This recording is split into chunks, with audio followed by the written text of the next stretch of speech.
नमस्कार दोस्तों, कक्षा 12 के ये एक महत्वपूर्ण चैप्टर है जिसको हम उपसह संयोजक यौगिक के नाम से जानते हैं। तो चलिए इस उपसह संयोजी नामक चैप्टर के सबसे पहले वीडियो को हम लोग समझते हैं।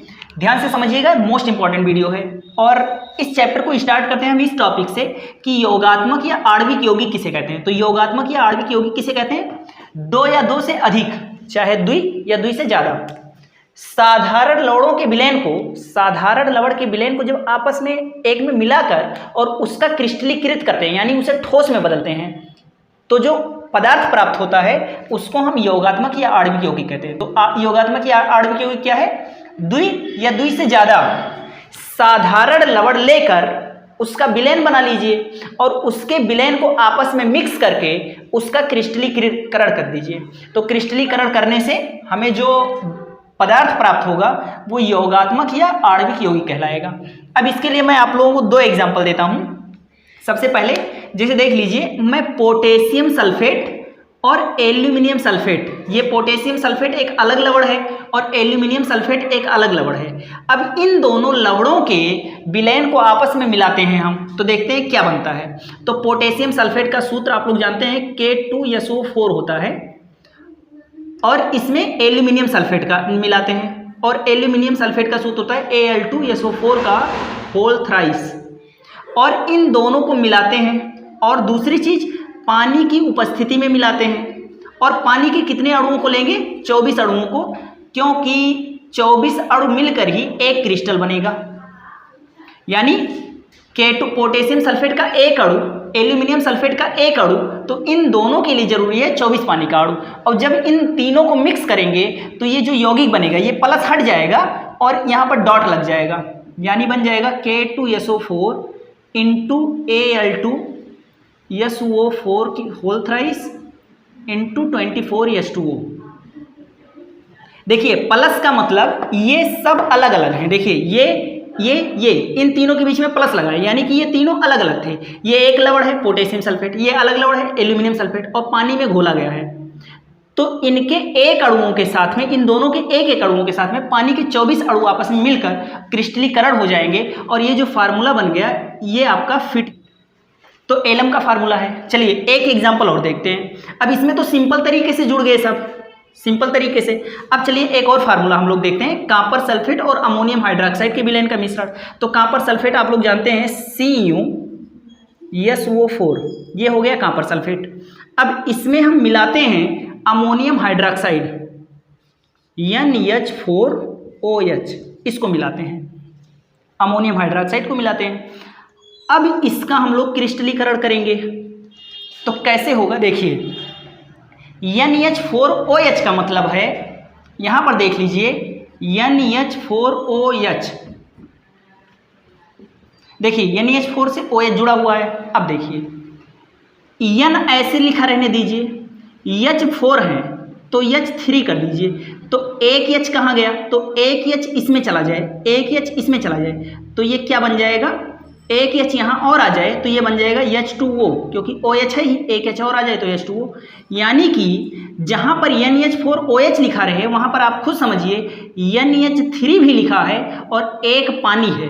तो देखिए यहाँ पर मैं ले रहा हूँ 4 NH4OH। देखिए एक NH4OH मतलब एक NH3 और एक H2O, तो 4 NH4OH मतलब 4 NH3 और 4 पानी का अणु। तो देखिए इसका जब क्रिस्टलीकरण करेंगे तो Cu के साथ में देखा गया है कि NH3 के 4 अणु आकर जुड़ते हैं। NH3 के तो 4 पानी में से एक पानी तो इसी के साथ में रहेगा और 3 पानी ऐसे निकल जाएगा, 3 पानी निकल गया। और SO4 कहाँ गया? तो SO4 यहाँ पर है और इंटू एक पानी यहाँ पर है, इस तरीके से हुआ। अब देखिए ये एक विशेष तरीके से जुड़ा है और ये सामान्य तरीके से जुड़ा। इस एग्जाम्पल में सामान्य तरीके से जुड़े हैं, इसमें विशेष तरीके से।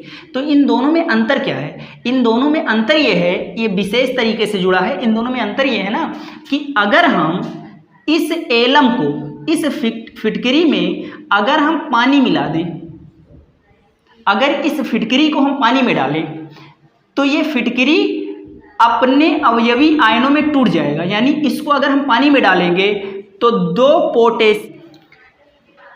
इसमें पोटेशियम सल्फेट और एल्यूमिनियम सल्फेट का क्रिस्टल हुआ है, तो सामान्य तरीके से हुआ है। और सामान्य तरीके से जो हुआ है इसको अगर हम पानी में डालेंगे तो पानी में डालने के बाद ये अपने अवयवी कणों में टूट जाएंगे, यानी 2 पोटेशियम का आयन, SO4 का 1 यहाँ और 3 यहाँ, 4 SO4 का आयन, 2 एल्यूमिनियम का आयन और 24 पानी, सब के सब अलग हो गए। और परीक्षण करने पर भी ये सारे आयनों का परीक्षण देंगे। लेकिन अगर हम इसको पानी में डालते हैं, तो जब इसको हम पानी में डालेंगे तो ये इतना वियोजित नहीं होगा, यानी Cu NH3 का 4 ये अलग हो जाएगा और SO4 अलग हो जाएगा, तो -2 इस पर रहेगा तो इस पर +2 आएगा, यानी कि यही दोनों केवल अलग होंगे और इसके अंदर जितनी चीज है ये आयनित होंगे ही नहीं। ठीक है, तो ये दोनों में अंतर है। अब जो चीज इस तरह से है इसका विशेष नाम रखा गया है, इसको कहते, देखिए वह आणविक यौगिक जो जल में पूर्णतः वियोजित हो जाते हैं द्विक लवण कहलाते हैं। देखिए एक लवण ये है, एक लवण ये है, इन दोनों को मैंने प्लस किया और ये दोनों साधारण तरीके से जुड़े और ये ऐसा जुड़े कि अगर इनको पानी में घोलेंगे तो ये अपने अवयवी आयनों में पूर्णतः टूट जाएंगे। देखिए पूर्णतः वियोजित हो जाते हैं, उसे द्विक लवण कहते हैं। जबकि कॉपर सल्फेट एक अलग चीज है, अमोनियम हाइड्रोक्साइड एक अलग चीज है। इन दोनों को जब आपस में मिक्स किया तो ये एक विशेष तरीके से जुड़े और ये इस तरीके से जुड़े कि अगर हम इन्हें पानी में घोलते हैं तो इनका पूर्ण वियोजन नहीं होता, और पूर्ण वियोजन नहीं होता इसी को हम लोग संकुल यौगिक या उपसहसंयोजक यौगिक कहते हैं। अब हम आगे इसे मिटाने जा रहे हैं और इसी के बारे में अब चर्चा करेंगे, यही हमारे चैप्टर का नाम है। तो आप लोग स्क्रीनशॉट लीजिए और वहां पर हम लोग सबसे पहले देखते हैं ये कैसे बना। इसको हम उपसहसंयोजक यौगिक के नाम से जानते हैं और यही हमारा चैप्टर है। तो सबसे पहले इसके बारे में विस्तार से समझिए, कुछ इससे संबंधित परिभाषाएं हैं, उन परिभाषाओं को हम लोग देखेंगे और इसके बारे में और भी आगे देखेंगे हम लोग। तो सबसे पहले देखते हैं ये कैसे बना। तो कैसे बना ये, तो सबसे पहले ये देखिए कि ये इन दोनों को मिलाने से बना है। अब आप लोग जानते हैं एक NH4OH है, अगर NH4OH का एक अणु है तो ये क्या देगा, एक NH3 देगा। देखिए N की जगह पर N है, H4 है, तो H कितना बचा 3, यानी कि एक H इसका निकला और एक H कहाँ गया इस OH के साथ में, तो OH में एक H आके मिल गया तो एक बन गया पानी का अणु। अब एक NH4OH में एक अमोनिया और एक पानी, तो 4 NH4OH में कितना होगा, 4 NH4OH में कितना होगा, तो 4 अमोनिया प्लस 4 पानी। अब यहां पर मैंने 4 NH4OH लिया था तो इसमें 4 अमोनिया जो निकला वो 4 अमोनिया यहां पर है और 4 पानी के अणुओं में से एक पानी का अणु इस उपसहसंयोजी यौगिक से जुड़ा हुआ है और 3 पानी का अणु अवक्षेप के रूप में। अब ऐसे समझिए जैसे एक अमोनिया है, एक नाइट्रोजन है। अब नाइट्रोजन के बाहरी कोश में कितने इलेक्ट्रॉन होते हैं, तो नाइट्रोजन के बाहरी कोश में 5 इलेक्ट्रॉन होते हैं, 1 2 3 4 5 इलेक्ट्रॉन है। अब 5 इलेक्ट्रॉनों की साझेदारी ये किसी से भी कर सकता है। तो देखिए एक साझेदारी इसने H से कर लिया, इस वाले का भी साझेदारी H से कर लिया और इस वाले की साझेदारी भी H से कर ली इसने। अब देखिए इसके बाहरी कोश में 8 इलेक्ट्रॉन पूरा हो चुके हैं। देखिए अमोनिया के बाहरी कोश में 1 2 3 4 5 इलेक्ट्रॉन थे। अब 5 इलेक्ट्रॉन थे और 1 इलेक्ट्रॉन का इससे साझेदारी किया तो 1 इलेक्ट्रॉन ये भी इसके पास आ गया, तो हो गया 6 7 8, यानी 5 इसके था ही, एक ये हाइड्रोजन वाला, एक इसका, तो 5 3 8 पूरा हो गया। अब एक हाइड्रोजन मान लीजिए इसके पास और आए बाहर से और इस पर मान लीजिए प्लस चार्ज है। अब ये हाइड्रोजन आया, इस हाइड्रोजन में H प्लस लगा, यानी इसमें एक भी इलेक्ट्रॉन नहीं है और ये आया इसके पास नाइट्रोजन के पास और इसने बोला कि मुझे भी बंध बनाना है। अब बंध कैसे बनता है, 2 इलेक्ट्रॉनों की साझेदारी से बनता है। इसके पास इलेक्ट्रॉन है नहीं और बंध बनाने के लिए 2 इलेक्ट्रॉन चाहिए। नाइट्रोजन कब कि भाई मेरे पास 2 इलेक्ट्रॉन खाली पड़े हैं, इनको हम लोग कहते हैं एकाकी युग्म, दो इलेक्ट्रॉन जो खाली पड़े होते हैं उनको एकाकी युग्म या युग्मित इलेक्ट्रॉन कहते हैं। ये कहेगा नाइट्रोजन कि मेरे पास दो इलेक्ट्रॉन पड़े हैं, आ जाओ मेरे साथ बॉन्ड बना लो। और ये हाइड्रोजन यहाँ से उठकर आया और इसके साथ में बॉन्ड बना लिया। लेकिन ये जो बॉन्ड बना ना, ये बहुत ही स्पेशल बॉन्ड है, इसी को हम लोग उपसह संयोजी बंध। स्पेशल बॉन्ड क्यों है? इस नाइट्रोजन ने अपने इन दोनों इलेक्ट्रॉनों को यहाँ पर देकर, हाइड्रोजन को देकर और बॉन्ड बना लिया है। अब बॉन्ड बनाने के बाद अगर ये हाइड्रोजन इन दोनों इलेक्ट्रॉनों को लेकर भाग जाएगा तो नाइट्रोजन बेचारा मतलब फंस जाएगा, क्योंकि इसके पास 8 इलेक्ट्रॉन में से 2 चले जाएंगे तो 6 बचेगा। और हर तत्व चाहता है कि उसके बाहरी कोश में 8 इलेक्ट्रॉन पूरे रहें, इसलिए वो बंध बनाता है। तो नाइट्रोजन ने अपने दोनों इलेक्ट्रॉन हाइड्रोजन को दिए हैं, बॉन्ड बन गया है। लेकिन ये हाइड्रोजन से कहेगा नाइट्रोजन कि तुम इन दोनों इलेक्ट्रॉनों को लेकर जा नहीं सकते, भाग नहीं सकते, बाहर नहीं जा सकते और पूरी तरह से हमसे जुड़े हुए हो, क्योंकि ये दो के दोनों इलेक्ट्रॉन मेरे हैं। लेकिन जरूरत पड़ने पर तुम भी ले जाकर इसका इस्तेमाल कर सकते हो, लेकिन मेरे साथ बंध कर रहना है, कभी भी भाग कर नहीं जा सकते। तो ये होता है उपसह संयोजी बंध, और ये कभी भी भाग कर नहीं जा सकता, हमेशा हमेशा के लिए नाइट्रोजन के साथ में जुड़ गया। वही काम यहाँ से हुआ है, यहाँ पर हुआ है। अब देखिए यहाँ से NH3 आया है और इसको देगा। अब उपसह संयोजी बंध बनता कैसे? तो उपसह संयोजी बंध बनने के लिए जरूरी है, सबसे पहला चीज जरूरी है कि कोई ऐसा होना चाहिए, यौगिक में कोई ऐसा होना चाहिए जिसके पास खाली डी कक्षक हो। पहला चीज जरूरी है कि तभी बनेगा जिसके पास खाली डी उपकोष हो, और ऐसा प्रायः संक्रमण धातुओं में होता है। संक्रमण धातु किसे कहते हैं? तो डी ब्लॉक के तत्वों को संक्रमण धातुएं कहते हैं। यानी कोई डी ब्लॉक का तत्व रहेगा तो उसमें डी कक्षक खाली रहेंगे और उसमें आकर जो उदासीन अणु हैं ये अपना एकाकी युग्म देंगे। एकाकी युग्म मतलब यही अयुग्मित इलेक्ट्रॉन, और उपसह संयोजी बंध बनाएंगे। अब देखिए इस CU के साथ में NH3 के 4 अणु जुड़े हैं। इसका मतलब हुआ कि कॉपर के 4 खाली उपकोषों में NH3 के एक अणुओं ने अपना एकाकी युग्म दे रखा है। यानी कि NH3, जैसे यहाँ पर NH3 ने हाइड्रोजन को दिया है एकाकी युग्म, ऐसे NH3 ने कॉपर को दिया है। अब कॉपर के कितने कोष में दिया है? 4 कोष में दिया है, और ये 4 के चारों इस कॉपर से पूरी तरह से बंध चुके हैं। यानी ये दोनों छोड़कर नहीं जा सकते, ये इतना हमेशा साथ रहेगा। इसीलिए अगर हम इसको पानी में घोलते हैं, इसको अगर हम पानी में घोलते हैं तो पानी में घोलने पर हमें मिलेगा ये तो +2 रहेगा, और पानी तो निकल ही जाएगा। तो इस तरह से अगर ये वियोजित होंगे भी पानी में तो इस तरह से होंगे। अब देखिए यानी कि इसने क्या किया है? इसने इलेक्ट्रॉन, युग्मित इलेक्ट्रॉन दिया है। देखिए इसको कहते हैं गुरु कोष्टक। इस कोष्टक को क्या कहते हैं? इसको कहते हैं गुरु कोष्टक के अंदर जो युग्मित इलेक्ट्रॉन देता है, जो युग्मित इलेक्ट्रॉन देता है, उस जो युग्मित इलेक्ट्रॉन देता है उसे कहते हैं लिगैंड। गुरु कोष्टक के अंदर जो युग्मित इलेक्ट्रॉन देता है उसे कहते हैं लिगैंड। और लिगैंड प्रायः या तो ऋणायन होंगे। लिगैंड किसे कहते हैं? लिगैंड या तो ऋणायन होते हैं या उदासीन होते हैं। लिगैंड किसे कहते हैं? गुरु कोष्टक के अंदर जो एकाकी युग्म देता है। एकाकी युग्म माने युग्मित इलेक्ट्रॉन, लोन पेयर इलेक्ट्रॉन जो ट्रांसफर करता है, जो लोन पेयर इलेक्ट्रॉन देता है उसे कहते हैं लिगैंड। गुरु कोष्टक में जो एकाकी युग्म देता है। और यह है केंद्रीय परमाणु। केंद्रीय परमाणु वह धातु परमाणु होता है जो एकाकी युग्म ग्रहण करता है। एकाकी युग्म ये ग्रहण करता है। अब इसके बाद में आप लोग समझिए, ये हो गया उपसह संयोजक यौगिक।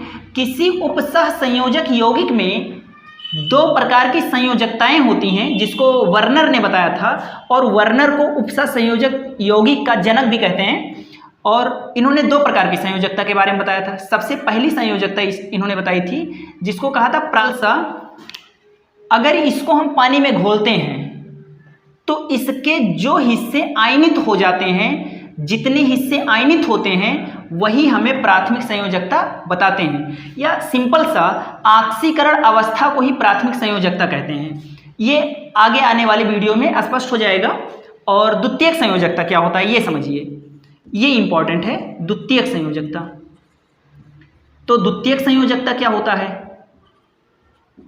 द्वितीयक संयोजकता क्या होता है? देखिए, किसी उपसह संयोजक यौगिक में जो केंद्रीय परमाणु है, ये केंद्रीय परमाणु जितने एकाकी युग्म को ग्रहण करता है, जितने लोन पेयर इलेक्ट्रॉन को ग्रहण करता है, जितने लोन पेयर इलेक्ट्रॉन को ग्रहण करेगा वही इसकी द्वितीयक संयोजकता कहलाएगी। अब जैसे ये जो एग्जाम्पल हमारे सामने लिखा है, इसमें देखिए एक NH3 केवल एक लोन पेयर दे सकता है, तो एक NH3 एक लोन पेयर दे सकता है, इसलिए 4 NH3 4 लोन पेयर दे सकते हैं, यानी कि या इसी को द्वितीयक संयोजकता भी कहते हैं।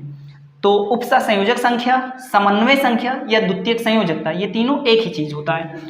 अब देखिए, एक NH3 एक लोन पेयर देता है, इसलिए NH3 को हम लोग कहेंगे एक दंतुर लिगेंड। जो एक लोन पेयर देगा उसे एक दंतुर लिगेंड। अगर कोई ऐसा है जो 2 लोन पेयर दे सकता है तो उसे 2 दंतुर लिगेंड कहेंगे। अब 2 दंतुर लिगेंड में सबसे अच्छा एग्जाम्पल है EN। EN क्या होता है? तो EN होता है एथिलीन डाइएमीन। कैसे होता है? CH2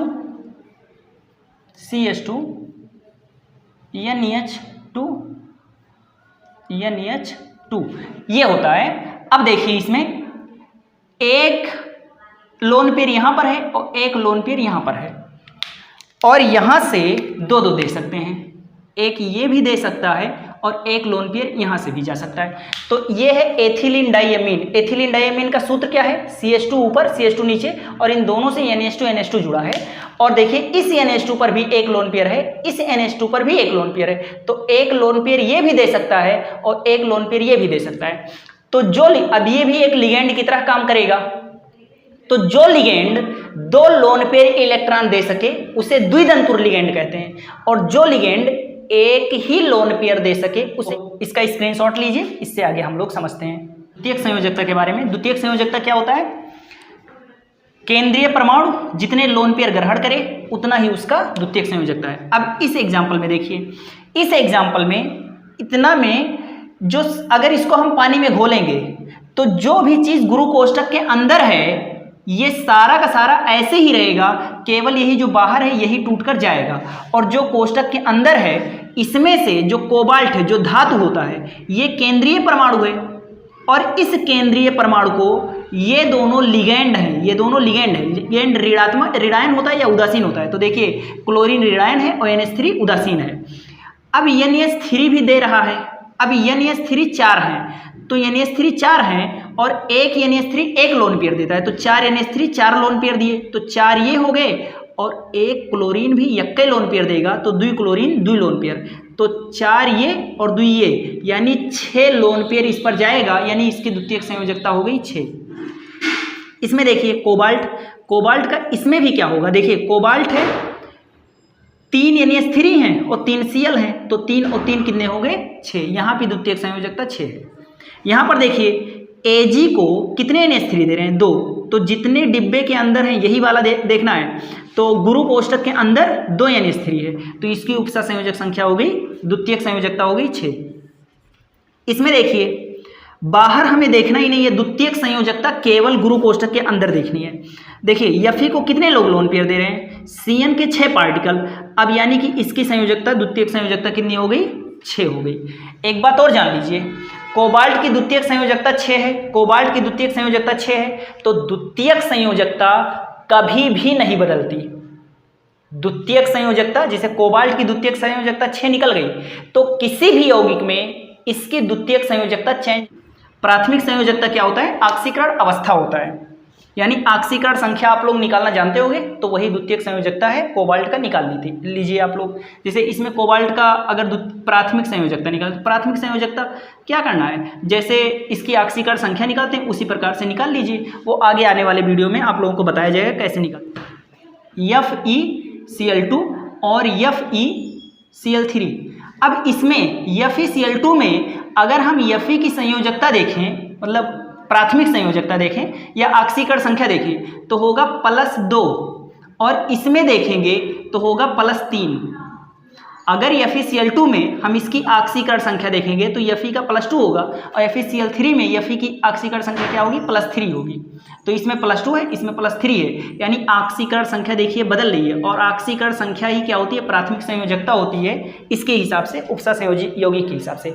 तो प्राथमिक संयोजकता बदल सकती है, अलग अलग यौगिकों में बदल सकती है, जबकि द्वितीयक संयोजकता कभी नहीं बदलती। द्वितीयक संयोजकता अनायनित होती है, ये कभी आयनित नहीं होगी। पानी में घोलने से गुरु कोष्ठक के अंदर से कुछ भी नहीं जाएगा, केवल गुरु। तो वर्नर का सिद्धांत है, इन्हें उपसहसंयोजी यौगिकों का जनक कहते हैं। सबसे पहला पॉइंट है, उपसहसंयोजी यौगिक में धातु परमाणु दो प्रकार की संयोजकता प्रदर्शित करता है। दो प्रकार की संयोजकताएं, सबसे पहली है प्राथमिक संयोजकता और दूसरी है द्वितीयक संयोजकता। द्वितीयक संयोजकता कभी भी परिवर्तित नहीं हो सकती, बदल नहीं सकती, सदैव अपरिवर्तित रहती है और गुरु कोष्ठक के अंदर रहती है। इसको कहते हैं धातु अपनी प्राथमिक संयोजकता को ऋणायनों द्वारा संतुलित करता है और द्वितीयक संयोजकता को ऋणायन या उदासीन लिगैंड से संतुलित करता है। लिगैंड का परिभाषा इससे पहले बता चुके हैं। प्राथमिक संयोजकता आयनित होती है, यानी प्राथमिक संयोजकता आयनित हो सकती है, टूटकर अलग हो सकती है, पानी में घोलने पर अलग हो जाएगी क्योंकि ये गुरु कोष्ठक के बाहर होती है। और द्वितीयक संयोजकता अनायनित होती है, कभी नहीं टूटती। देखिए धातु परमाणु माने केंद्रीय परमाणु जितने एकाकी युग्म ग्रहण करते हैं वही उसकी समन्वय संख्या कह लीजिए या उपसहसंयोजक संख्या कह लीजिए या उसी को द्वितीयक संयोजकता कहिए, वही होती है। और प्राथमिक संयोजकता के बारे में जानते हैं। धातु परमाणु का जो कोष्ठक है उसके अंदर जो धातु परमाणु है उसकी ऑक्सीकरण अवस्था निकाल लीजिए, उसकी ऑक्सीकरण संख्या निकाल लीजिए, वही उसकी ऑक्सीकरण संख्या ही उसकी प्राथमिक संयोजकता होगी। चलिए इसका स्क्रीनशॉट लीजिए इससे। अब चलिए एक एग्जांपल हम लोग करते हैं, उसमें हम द्वितीयक संयोजकता निकालते हैं। देखिए सूत्र, ये क्वेश्चन है, ये क्वेश्चन इस तरह से है कि PdCl2 और 4NH3 ये दोनों आपस में मिक्स हैं और इस मिक्सअप में जब हम AgNO3 आधिक्य में मिलाते हैं तो कितने AgCl मिलेंगे। अब देखिए आप लोग इसमें कितने AgCl हैं, AgCl के कितने मोल मिलते हैं। तो देखिए AgNO3 तो पर्याप्त मात्रा में है और Ag के साथ में इसका क्या जाएगा रिएक्शन करने, Cl जाएगा रिएक्शन करने। अब Cl की कितनी मात्रा गई, 2 मात्रा गई, 2 चली गई है।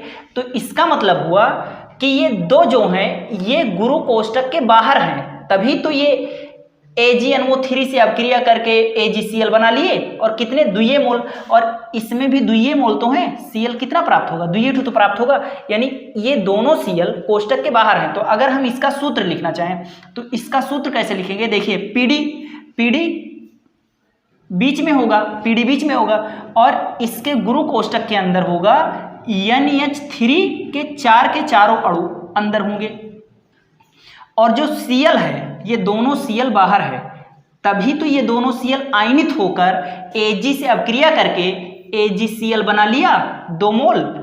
अब इसमें देखिए PD को कितने लोग दे रहे हैं, लोन पेयर इलेक्ट्रॉन, तो 4 लोग दे रहे हैं, यानी इसमें द्वितीयक संयोजकता हो गई 4। अब चलिए इसमें देखते हैं हम लोग भाई। देखिए NiCl2 × 6H2O ये है। अब इसकी अपक्रिया AgNO3 ज़्यादा मात्रा में मिलाया गया।